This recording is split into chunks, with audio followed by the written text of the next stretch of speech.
ایک اصفہان کے آیت اللہ جن کا نام تھوڑا عجیب ہے اور اس کی ایک وجہ ہے، آیت اللہ جہانگیر خان قشقائی.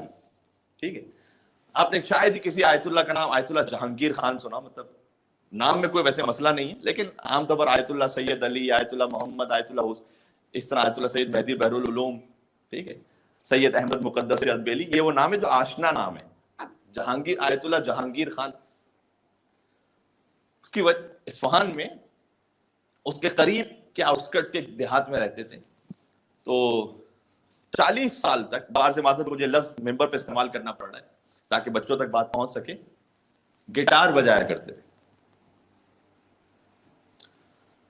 اور جس کو اس وقت تک تو آیت اللہ نہیں تھے ویسے، تو جب وہ ایک مرتبہ کیا ہوا کہ وہ جس انسٹرومنٹ کو جو بجاتے تھے اس کا جو تار ہوتا ہے وہ ٹوٹ گیا. تو ریپیئرنگ کے لیے، اب وہ گاؤں میں رہتے تھے تو اصفہان میں ہی کوئی بڑی شاپ ہوگی کہ جہاں پہ جا کے ریپیئر کروا سکیں. تو وہ پہنچے وہاں پر. جب وہاں اپنا گٹار لے کے وہ پہنچے تو ایک بزرگ وہاں بیٹھے ہوئے تھے راستے میں. کہیں ان سے پوچھا، کوئی جی پی ایس وغیرہ سسٹم تو تھا نہیں، تو اس نے پوچھا کہ بھائی یہاں پہ کون سی ایسی شاپ ہے کہ جہاں جا کے کام ہو سکے. تو بزرگ تھے. کبھی اللہ سبحانہ و تعالیٰ ایسے بڑے بڑے کام لے لیتا ہے کچھ لوگوں سے، تعجب ہوتا ہے انسان.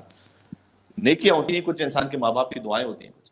تو اس بزرگ نے یہ کہا کہ دکان بتا دی، فلاں محلے میں جائیے، اس طرف سے نہ جائیے تو آپ کو یہ گٹار کو ٹھیک کر دے گا، تار جوڑ دے گا، لیکن جس طریقے سے یہ اس کا جو تار ہے اس کی مرمت ہوتی ہے، کبھی انسان کو اپنے نفس کی بھی مرمت کرنی پڑتی ہے. انہوں نے ایک جملہ کہا، کبھی ضرورت ہوتی ہے کہ دل انسان کے اندر وہ اتنا شکستہ ہو چکا ہوتا ہے کہ اس کی مرمت کی ضرورت ہوتی ہے. یہ جملہ ایسا تاثیر پذیر، اب میں نے تو فقط ایک جملہ آپ کی اس پہ کہہ دیا، لیکن جب انہوں نے کہا تو کس کانٹیکس میں کہا، کس لہجے میں، کس انداز سے، کس خلوص پاکیزگی کے ساتھ کہا کہ بہت اثر ہوا. تو انہوں نے پوچھا کہ اگر وہ نفس کی مرمت کروانی ہو تو وہاں اس کے لیے بھی تو پتہ بتائیے، وہ کہاں جانا ہے؟ کہ یہاں سیدھا چلے جاؤ، یہاں مدرسہ ملا ہادی ہے، یہاں پر تمہارے نفس کی اخلاق کی مرمت ہو جائے گی. وہ گٹار کو پھینکا ایک طرف اور چلے اس مدرسے کی طرف. اللہ، زندگی بدل جائے تو ایسے بدل جائے. وہاں پہ پہنچے اور خط لکھا، دور سے آئے تھے نا کافی، تو خط لکھا کہ اپنے ماں باپ کو کہ میں فی الحال اصفہان ہی میں مقیم ہوں، میں واپس نہیں آؤں گا. اور وہاں انہوں نے پڑھنا شروع کیا. یقین فرمائے گا، آپ کو تعجب ہوگا، بیم معصوم خم کے حرم میں جو سب سے زیادہ پرومیننٹ قبر مجتہدین میں سے ہے وہ کس کی ہے؟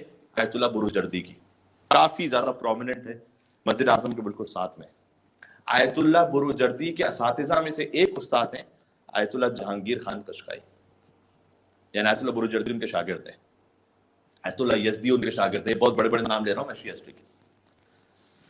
منقلب ہو گئے اور وہاں جا کر ایک طویل عرصہ گزارا. پھر یہ بات اگر بہت ہمارے قابل اعتماد ایک فارسی زبان کی خطیب ان سے میں نے نہ سنی ہوتی تو میں نہ پڑھتا یہاں پر. یہاں تک کہ اس منزل پہ پہنچے، کیونکہ ابھی دسمبر مہینہ ہے اور کرسمس کا مہینہ، سن لیجیے گا یہ بات بھی ریلیٹ بھی ہے اس کے ساتھ.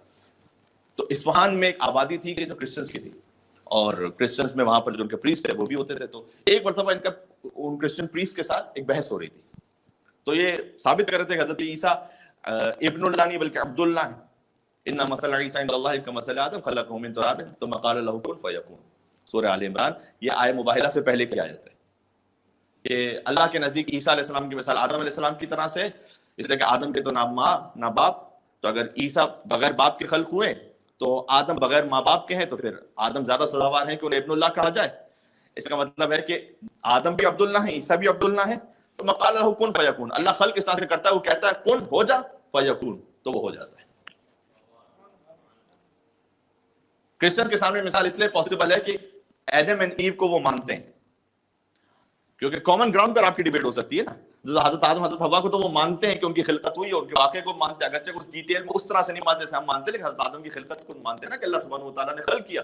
تو جب آدم علیہ السلام کی خلقت کو مانتے ہیں تو ان کے سامنے مثال دی گئی. وہ جشن عید مباہلہ کا موضوع بھی ہو، کبھی ہو سکتا ہے کہ 25 دسمبر بھی کسی بیچ میں آپ کے سامنے عرض بھی کر دوں.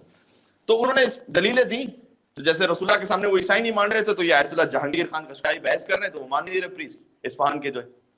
تو اب جو بات عرض کرنے لگا ہوں، تو انہوں نے ان سے یہ کہا کہ اگر یہ ہماری ڈیبیٹ میں تو تم نہیں مان رہے، اگر حضرت عیسیٰ علیہ السلام خود یہاں آ کر ابھی کہہ دیں کہ آپ کس کے ساتھ ہیں، تو بات پہنچی ہے میں کیا عرض کرنا چاہ رہا ہوں. آخر میرے گفتگو ختم ہونے والی ہے آہستہ آہستہ. اگر حضرت عیسیٰ علیہ السلام خود آ کر یہ کہہ دیں تو مان لو گے؟ سن لیجیے گا. تو انہوں نے سوچا کہ یہ کہہ رہا ہے ایسے مناظرے میں بات، حضرت عیسیٰ علیہ السلام کہاں یہاں آنے والے،